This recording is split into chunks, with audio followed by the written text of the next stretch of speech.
while back, Tammy and I went to a botanical garden. It was beautiful. All kinds of beautiful trees, Japanese maples, huge oak trees that were like hundreds of years old. And in the center of it, they had one of those butterfly sanctuaries. Like when you walk in the door, the fan is blowing so that the butterflies don't come out. And I was just admiring all the colors of the butterflies, and they were beautiful. And I was just having a great time. And the curator, this girl, I think she was like a college intern or whatever, she goes, yeah, you know they only live 2 weeks. Yeah. Talk about a Debbie Downer. I mean, I was crushed. I've always loved looking at butterflies. You know, I got pictures of butterflies, and I love to just watch them, and then to find out they're so beautiful, they're so delicate, they're so intricate. I mean, think about it, going from a nasty-looking caterpillar, grubworm thing, to this beautiful, colorful creature of flight, and it just crushed me. I mean, it really, and you guys know I struggle with depression, so it doesn't take much, right, to make me cry. It really hurt. But you know what hurts me more? You know what's even worse than that is your attention span. My attention span. Our cultural attention span. And Amber, I'm not telling you anything as a school teacher. And Mike, you were in the education system. You guys, you know there's a problem. Our attention span. It used to be when you were talking publicly, you had 5 minutes to get the attention of your audience, and then it went down to 2 or 3 minutes. You know we have now 7 seconds. On social media, if a video doesn't catch your attention in 7 seconds, you swipe off of it. Even if it's one of those how-to, you want to know how to do it, you click on it. 7 seconds is all that we have lost our attention span. I remember when I was in seminary 100,000 years ago, before they invented the wheel, Dr. Sager, one of the best preaching professors I ever had, talked about this assignment where they had regular college students listening. Now this is how long ago it was, on cassettes. Listening to the sermons on the cassettes. And the assignment was just listen to the first 5 minutes. But it was one of those hidden tests. The professors wanted to find out how good the introduction was. And you know how they found out if it was a good introduction or not? If it hooked the students. And they didn't have to listen to the whole sermon. If they listened to the whole sermon, then the professors were learning something about it. How do we lose our attention span? Why is our attention span, which is probably one of the top 3 things that's the most important skill that you could ever develop in your life, is an attention span. How did it atrophy? I mean, in America, I guess we could go back to the 1920s and 30s to radio. Right? That changed everything. Betty, did you guys have one of those big Philips radios in your living room as a child? Yeah. As a child, I loved listening to radio drama. Mystery Theater on CBS Radio. I used to sneak at night and turn on my radio because it came on like at 10 o'clock at night. I can remember being in like 2nd or 3rd grade. E.G. Marshall. Ba-da! Welcome to the macabre. There's all these creepy stories, right? Or we could blame it on television. Think of the 60s and 70s. Walter Cronkite refused to do an hour news show. When the producers came to him, right before Vietnam got big, they said, we think you should do it. He goes, the Americans will never go for more than a half hour. Right? And now, what do we have? 24/7. It's like trying to drink out of a fire hydrant, right? The news system, Rick Bart, all these people on social media, Mike, you have a big collection of channels. How many channels do you have on your cable network? A whole bunch, more than 100? More than 300? Probably. I don't know. We kind of gotten rid of cable TV, but I bet there's probably 700 channels, right? You can go to the spectrum. 700. We could blame it on the internet, but that's all too easy. Where has our attention span gone?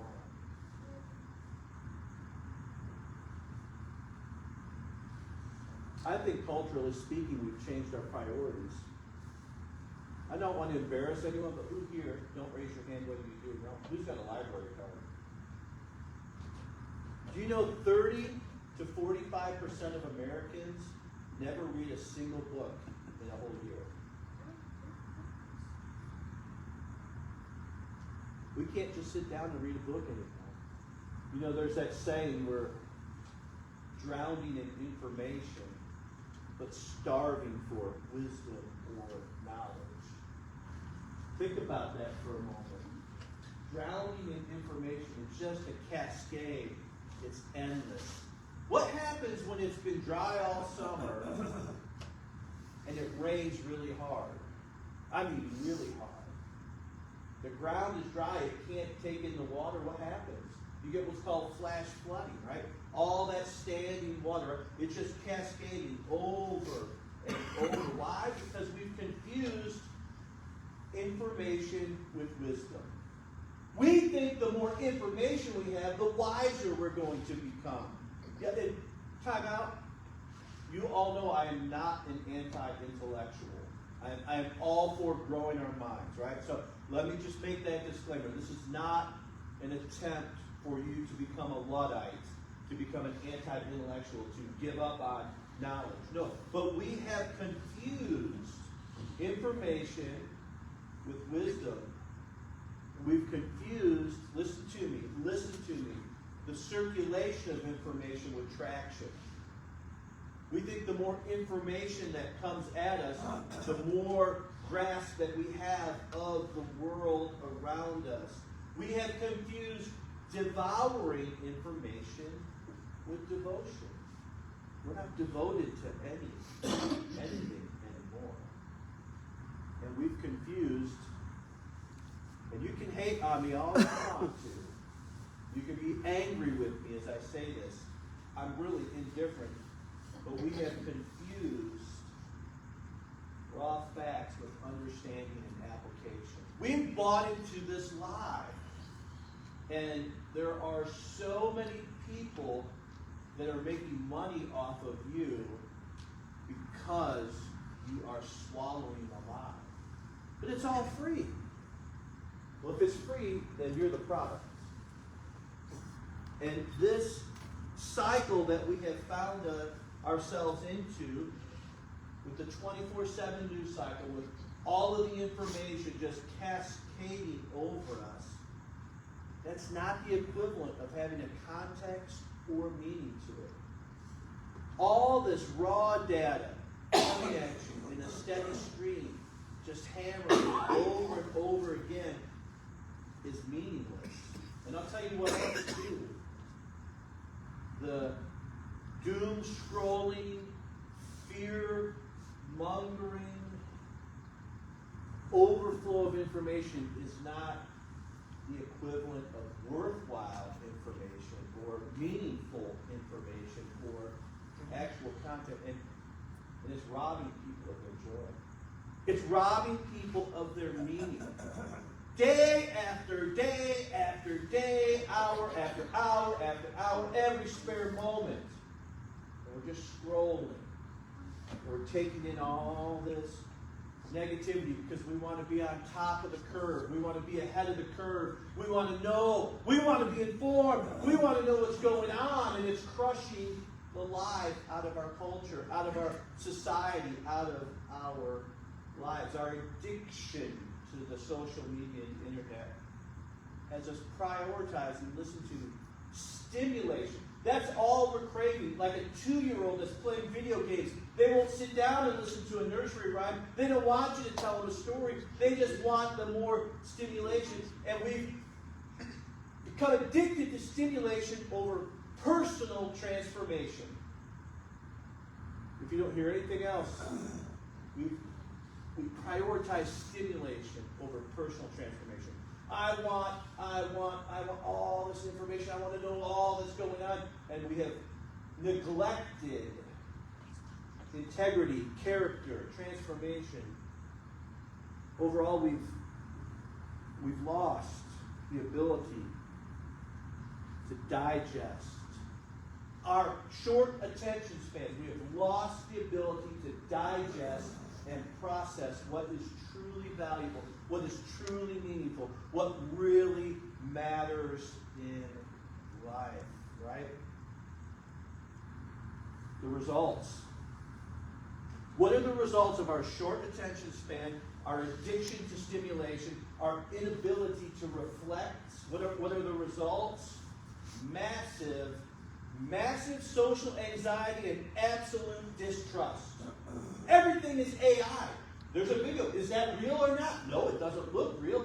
This person captured that person. This person did that. Is this real? Look at this video from this person's past. Is it real? No, I don't trust any of it.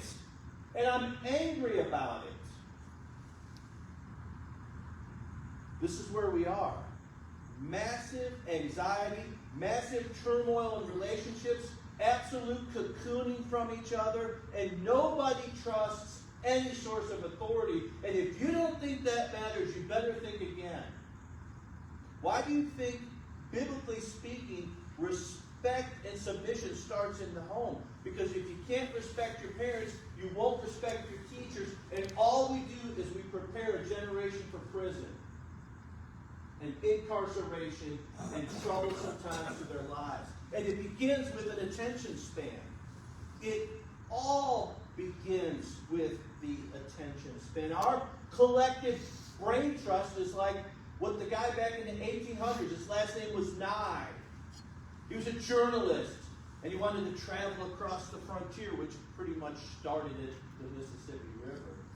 And the major tributary going into the Missouri River is the Platte River. What's the saying about the Platte River that applies to our culture today? It's a mile wide, inch deep. That's our collective brain trust. It's wide, but it has zero depth to it. We have sacrificed depth because we thought an extensive knowledge was the length and the breadth of worthwhile knowledge, but it's not. You know, the past couple of years we've been on a keto diet. I was like, I'm never going to be that guy. How do you know if someone's a vegetarian? They'll tell you, right? How do you know Craig's on keto? They'll tell you, right? But I've noticed this much. The benefit of the keto diet is I eat as much as I want. All the bacon, all the sausage, all the red meat, whatever, right? But we know too much overeating is what? It's unhealthy. I've never counted calories, I never will. But we know, basically speaking, right, overeating is unhealthy. And a steady, listen to me, steady overconsumption, right, of unprocessed factoids is just as damaging. A steady stream of overindulging in information that you don't process is damaging to the soul. But I want to know everything. I want to know it all. Craig, you're telling me just to be stupid and shut up and sit in my corner. No. I'm telling you, you're hurting yourself. We are hurting ourselves. Our culture is hurting itself. Raw facts that you don't sit down and think about is just like going to a buffet with raw pork and chicken and sitting down with a plate full of that. It's the same equivalent for your soul and for your mind. Raw, unprocessed facts that we just keep going over and over because we are drawn to the sensational. Because our short attention spans. We are addicted to a virtual reality life. Who would have ever thought that virtual reality and AI would have so much power over the people? We've traded away depth to be temporarily dazzled, unfortunately.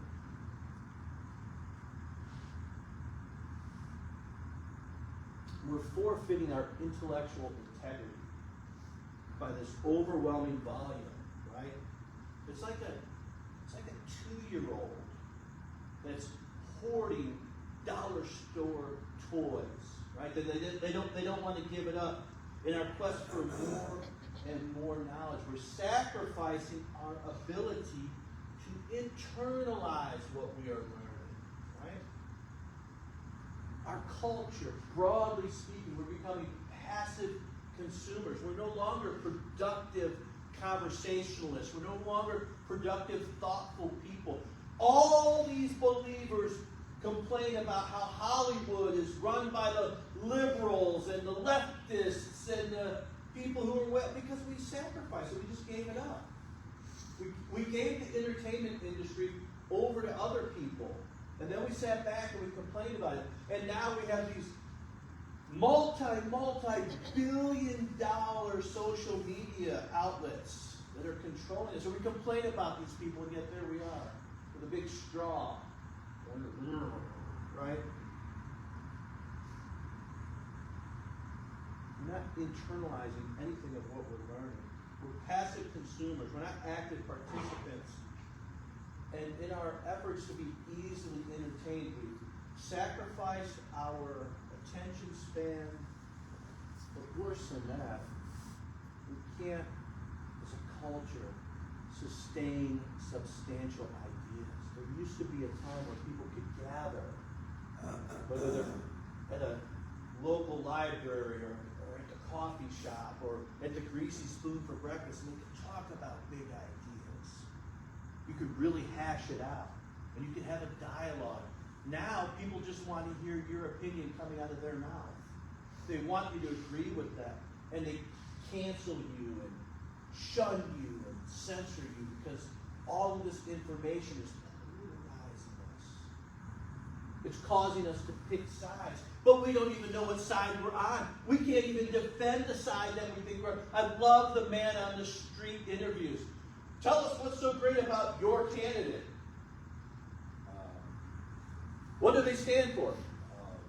What have they done that's good? That's where we are. Overloaded and under-sustained. This appetite for sound bites is not the equivalent of nurturing our minds. We are not growing. Google is not research, okay? The internet is not research. When I went to seminary, you couldn't use the internet as a resource in your bibliography. Now teachers have to have software to see if the kids actually wrote the paper or if they had ChatGPT generated for them. This is where we are. We can't think, and now we expect our computers to think for us.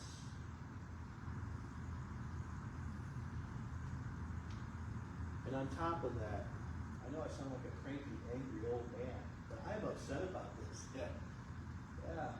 Welcome to 2026. On top of that, we blindly accept these facts, and then we pass them on without ever investigating. We don't look into them. We think it's true because we saw someone who we admire. They said it.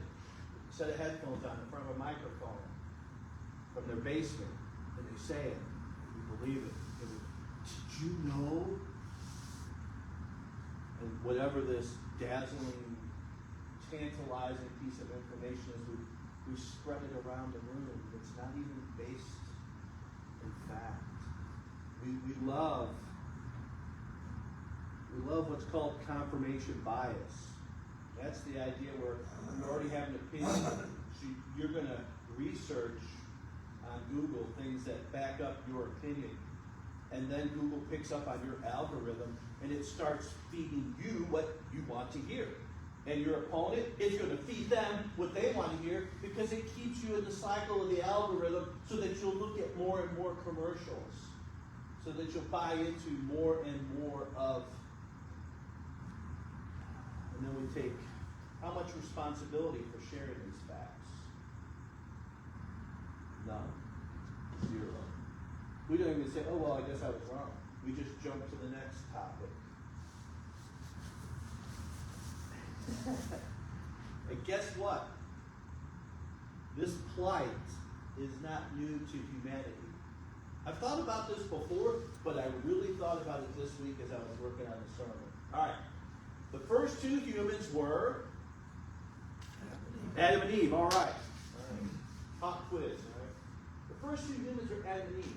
And God says you can eat from anything in the garden except for these two trees. Think about it. Think about it. Think about this. There are two trees that you're not supposed to eat from. What were they? The tree of the knowledge of good and evil and the tree of life. Think about this. Satan doesn't tempt Eve to eat from the... You could live forever. You could live forever. Eat from this tree and you'll never die. You mean to tell me I had the choice between living forever or knowing everything? Let that sink in for a moment. Satan doesn't tempt Eve with eternal life. What is she susceptible to? Oh, my eyes could be open. I could know everything on the interweb. That is crazy. You had the choice to never die or to know everything, and you chose everything. Thanks a lot, Eve. Think about it. It's not new. 2 forbidden trees. And now we have tools and resources that should be serving us, right? Instead,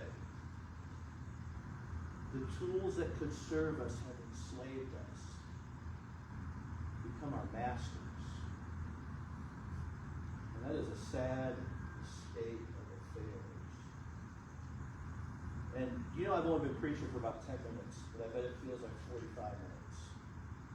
Even after 10 minutes, try to talk to someone in a restaurant, on the couch, on the phone, for 10 minutes where you do all the talking. They start to swarm on the topic. It's hard. It is hard for us. Do you know, not even 100 years ago, sermons were sometimes 3 hours? You say, count me out. I'm not going to that church. Did you imagine that? Our restoration movement, that many of us come from, our heritage, started during a 2-week camp meeting, outdoor gospel meeting type thing where they preached for hours at a time, for 2 weeks, 24 hours a day. Could you imagine? For one moment in your life, could you take 2 weeks out of your year and pack your family up and go to a camp meeting and listen to people from different backgrounds preach all day and all night? No way that is such a foreign idea. You know what they told me in preaching school? If you don't strike oil in 20 minutes, quit boring. Because, now this was a long time ago. That was the ultimate attention span. Ronald Reagan says the attention span is directly related to the comfortableness of your seats. Right? Okay, so what does that mean for us today? It means that our attention span is limited and we feel like we are entitled to effortless path to self-improvement. When I was in seminary with my first master's degree, my advisor was one of the smartest people I ever met, Dr. Richard Knott. He did his PhD at the University of Illinois. He loved to study the contrast between faith and science. And he does a great job of showing that they're not enemies. And I still have so much respect for Dr. Knott. Amazing, amazing person. I had so much respect for him. I'll never forget, one day after class, I went up to him. And I said, Dr. Knott, do you think I could get a PhD? Do you think I could go on and get my PhD? And he was very, very patient with me. Oh my gosh. Of all the people in my life, he probably had one of the greatest influences on how I see a lot of life. He said, Craig, you're smart enough. There's no doubt about that. But do you really think you have the stamina to sit down and do it? Do you think you have the endurance? Do you think you can sit there and do the work? You're smart enough. But do you have the ability? What was he talking about? He's saying, do you have the determination to follow through? That's where we are as a culture. We've lost the ability to follow through. We have traded learning for laughter. We're more in love with advertisement than the product. We'd rather watch movie trailers than watch the movie itself. We've lost the ability to contribute to the real conversations that matter. Because we're no longer productive thinkers.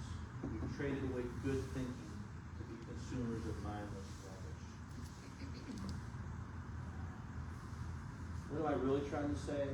It's a long introduction to a very short sermon, which is simply this. We've lost the inability to listen, to ruminate, to reflect,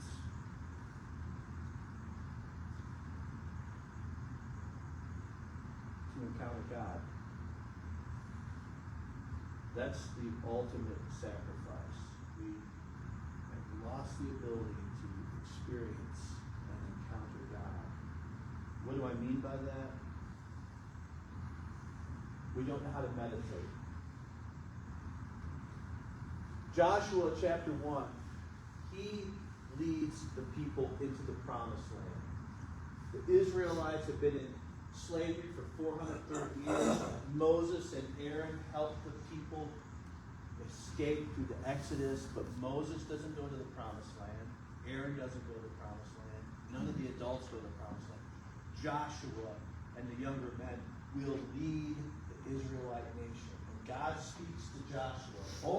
Here's all I'm telling you. Be strong and courageous. Don't be afraid. Don't be anxious. Don't be worried.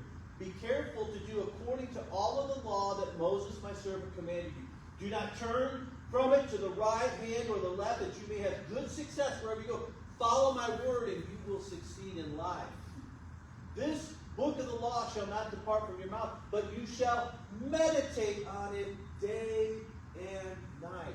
We don't know how to do. We don't even know what that means. We're so confused. There's so many scriptures that talk about this idea of meditating on the Word of God. Psalm chapter 1, the book of Psalms starts out, blessed is the man who walks not in the counsel of the wicked, nor stands in the way of sinners, nor sits in the seat of scoffers, which is basically our society right now. Skeptical, mocking everything, scoffing. Who are you to say? That's a scoffer. But his delight, what truly brings joy, enjoyment, fulfillment, satisfaction, happiness, is in the law of the Lord, and on his law he meditates day and night. My soul, Psalm 63, will be satisfied as with fat and rich food and the keto diet, and my mouth will praise you with joyful lips. When I remember you upon my bed, and meditate on you in the watches of the night.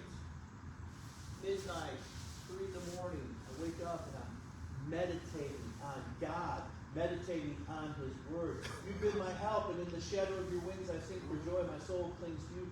Your right hand upholds me. In your free time, read Psalm 77, the whole chapter, not very long. Psalm chapter 119, longest chapter in the Bible. Read through that and just keep an eye out for how many times the psalmist uses the phrase inquire, contemplate, meditate, dwell upon. Right? We don't have the ability to inquire or to digest. We don't know how to meditate. And as soon as I talk about meditation, everyone says, oh, so you're talking about being a Buddhist. You're talking about Eastern mysticism. There's a difference between Christian meditation and Eastern mysticism. One seeks to empty yourself, right? To disconnect from reality, to become one with the universe. The other one wants to become one with the one who created the universe. Meditation in the Bible is not about emptying yourself. It's about filling yourself with God's Spirit, with his presence, with his word, with his commandments, right? It's not about being detached from reality. It's about connecting to the absolute truth. Meditation, just like eating food, right? When you eat food, chew it up, you swallow it, Right? That's what we're doing with information. We're chewing it up and we're swallowing it. Meditation is the digestion process. That's where it actually breaks down, hits the intestines, gets into the bloodstream. Then the nutrition flows through the body and makes you healthy. We're bypassing the digestive process with our over-accumulation of knowledge that we can't sit down and think about and process it. We're shortchanging ourselves. We're hurting ourselves. We are at risk of losing our critical thinking. That's so valuable. Because we thought being opinionated was the same as being competent. Just because you're opinionated doesn't mean you're competent in that information. We're not sitting down, we're not thinking through it. The results, the consequences. There's just so much to it. And you're limited.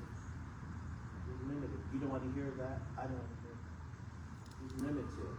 You're not a master of all trades or jack of all trades or however the phrase goes. You're very restricted to what you can do and what you can know. Craig, stop trying to censor me. Stop putting me in a corner, put insulting me. No. It's true.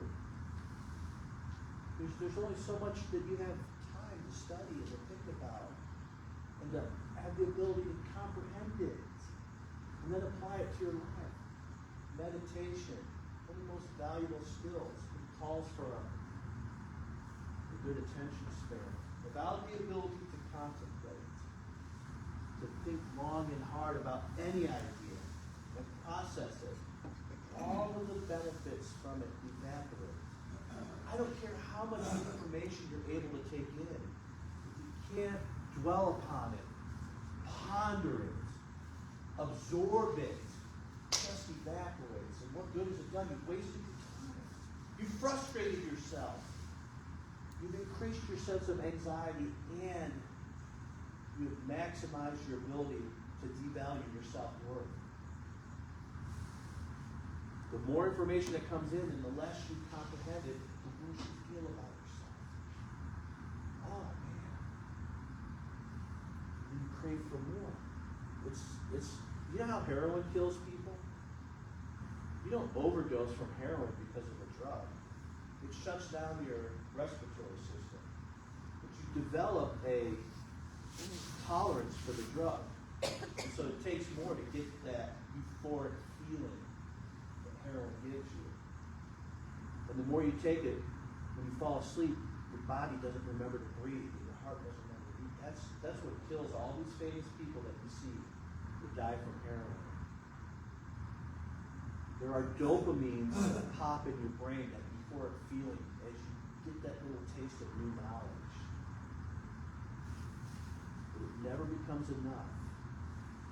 You know where the word tantalizing comes from?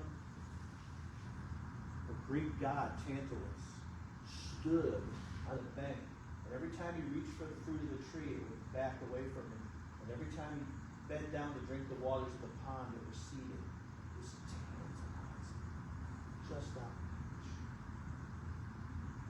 The more that we crave this, the more the addiction feeds itself, and the more the benefits evaporate. So don't sacrifice the big picture, right? Don't sacrifice the plot line of your life by just skimming through the book of life. Don't swap what is truly fantastic for what is frantic and passive. And in a day and age of a 7-second attention span, I can't believe that we've gotten there. Let's not lose sight of eternity.